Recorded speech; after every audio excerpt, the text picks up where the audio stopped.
شاط الكورة وجول. القاضية ممكن، القاضية ممكن، القاضية ممكن. بسم الله الرحمن الرحيم. لأول مرة تابعنا على القناة اشترك في القناة، فعل زر الجرس، لايك للفيديو. هنتكلم على أحداث مباراة الأهلي والهلال السوداني والمعركة اللي كانت حاصلة، والإعلام بتاعنا مرتضى منصور وقناة الزمالك والفتنة اللي بيعملوها مع الأندية العربية ضد النادي الأهلي، والعريكة اللي حصلت عند محكمة القضاء العالي، ماشي،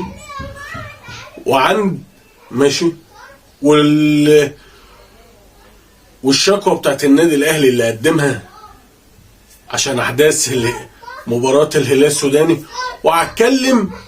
وهتكلم جزئية عن مشجعين الهلال اللي طلعوا بيتكلموا على اليوتيوب والطبيب، وكلامنا معاهم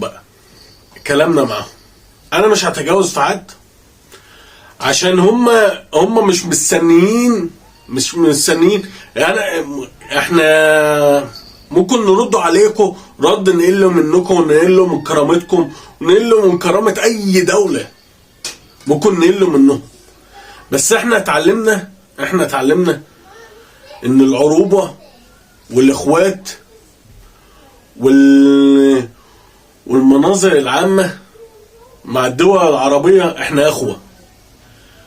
ممكن شوية معاتيه او شوية صبيانية يعملوا مشاكل بين الدول وبعضها، احنا مش عايزين نبقى منها ومش عايزين نعملوا الفتنة دي. وخلي بالك هي بالمثل، هي المفروض تتمشى بالمثل، بس احنا مش هنوصله معاكم بالمنظر الحقير اللي انتوا بتعملوه.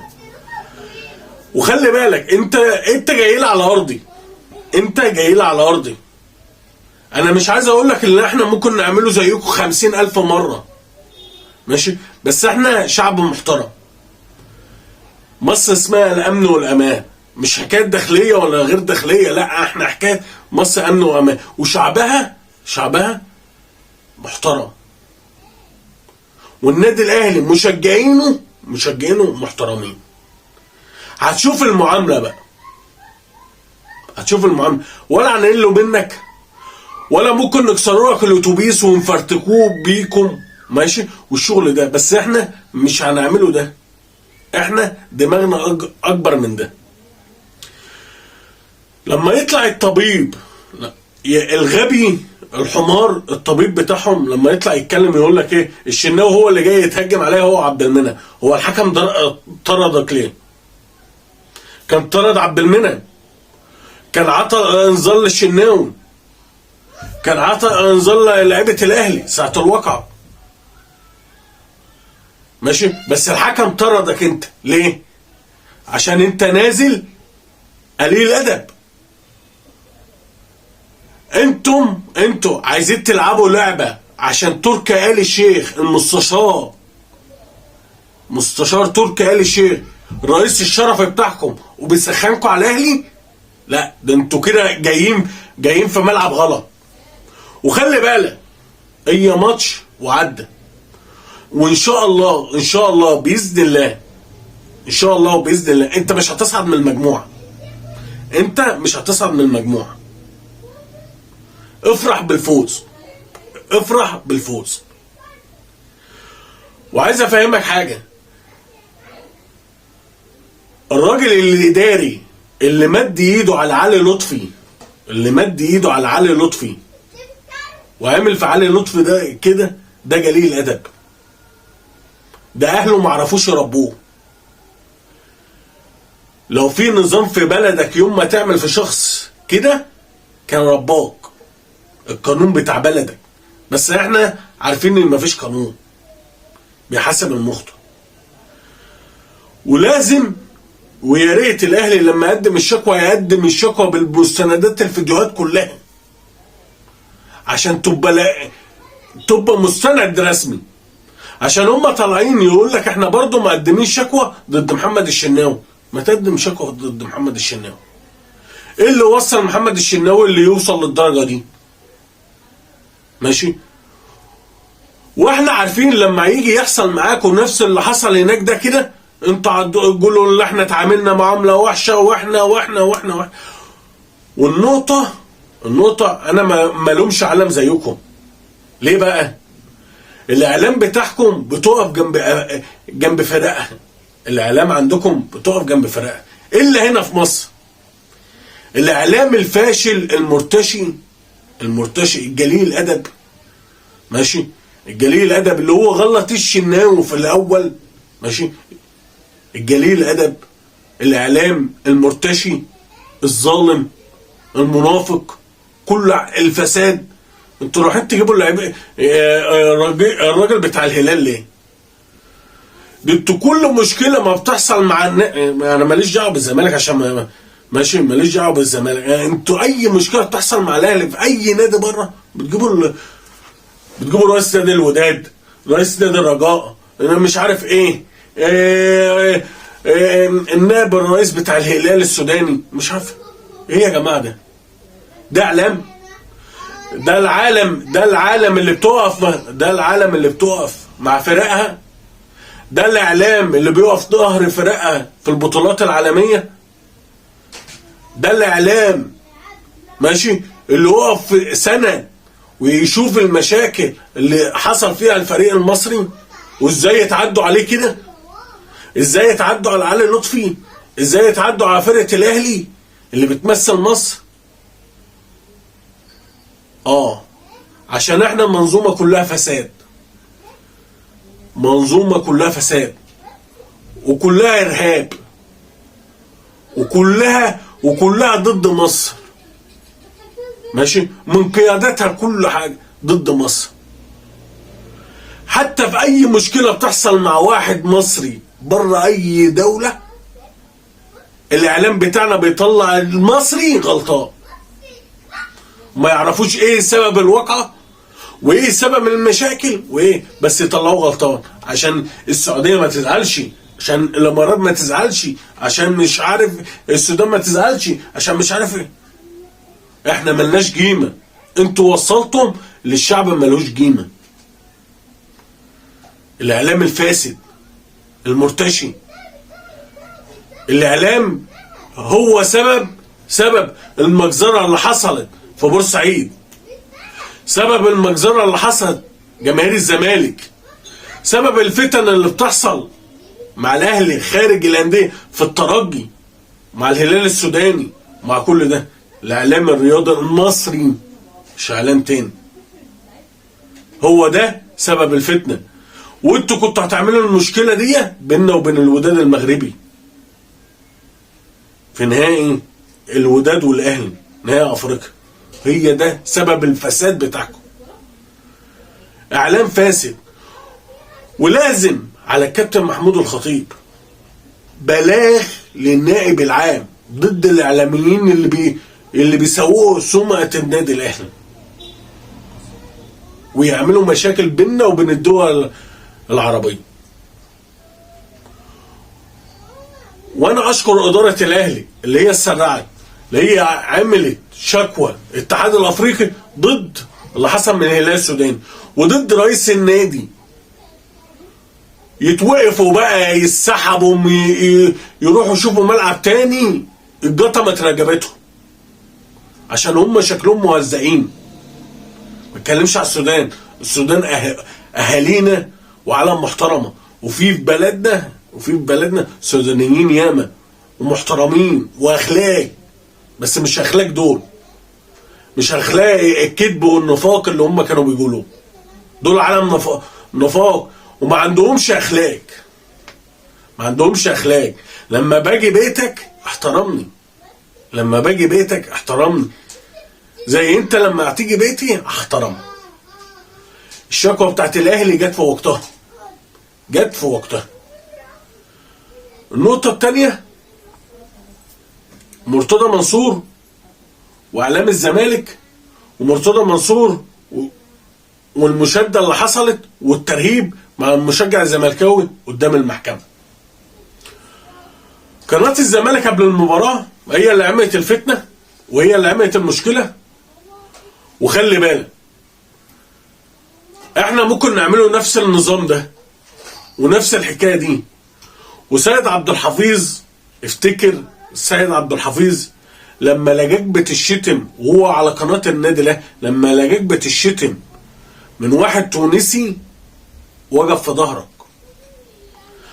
احنا هنا مع بعض، بس ما فيش واحد بره مصر يقول على كلمه على واحد مصري. بس انت راجل مهزأ واعلامك زباله، اعلامك ده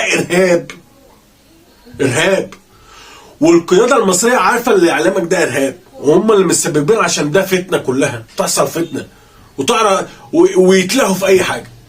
ماشي، ده فتنه. لما انت تقول ليه الاهلي بيروح يلعب مع الهلال من غير جماهير، الاتحاد الافريقي مش عايز الاهلي، انت مالك انت؟ ما تروح توجه الرساله للاتحاد الافريقي. انت بتوجه الرساله للاهلي ليه؟ وبتقول للاهلي ليه يد ليه؟ عشان انت زباله.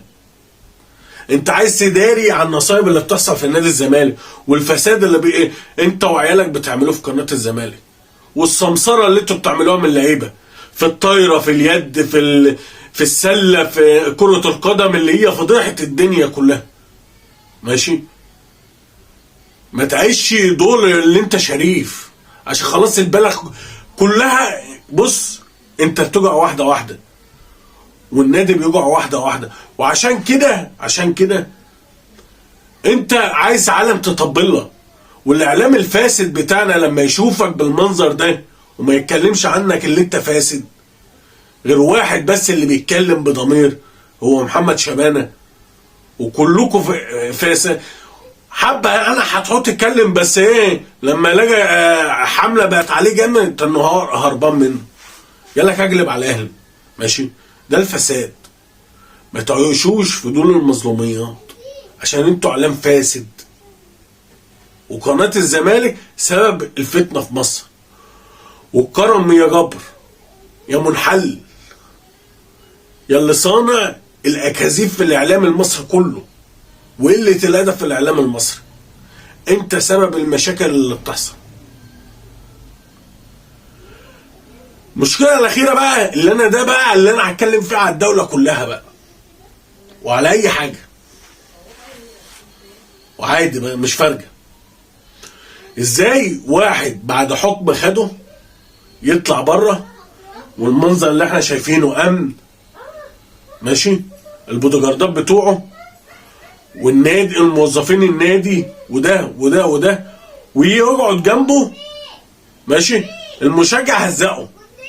مشجع نادي الزمالك المحترم، المحامي المحترم، ماشي، المحامي اللي هو كان بيتكلم مع مرتضى منصور ده راجل محترم، راجل